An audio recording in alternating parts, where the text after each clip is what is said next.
Katanya nih, dalam sebuah hubungan, cemburu memang jadi bumbu-bumbu penyedap supaya hubungan nggak hambar.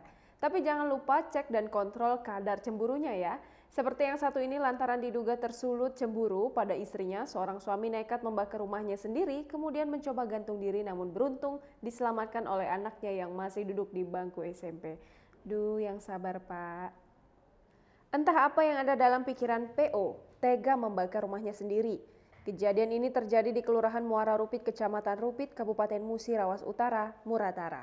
Tepatnya di Kampung KBM depan MTS Al-Falah Muara Rupit. Informasi yang dihimpun tribunsumsel.com, PO membakar rumahnya dini hari tadi, Selasa 15 Desember 2020 sekitar pukul 2.30 waktu Indonesia Barat. Sebuah rumah dinding papan milik PO ludes tinggal menyisakan puing-puing. Tak ada korban jiwa dalam kejadian ini, namun tak ada satupun barang yang terselamatkan.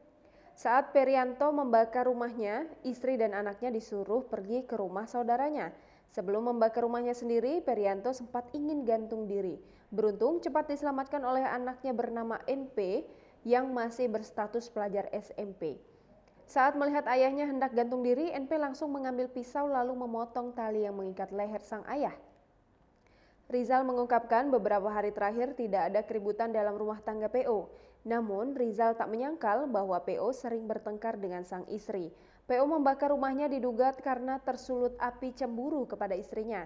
Lurah Muara Rupit, Toha Siputra, dibincangi di lokasi kejadian menyayangkan kejadian tersebut. Setelah mendapat kabar dari warganya, Toha langsung mengecek ke tempat kejadian perkara. Ia enggan berkomentar banyak terkait masalah yang terjadi pada warganya itu.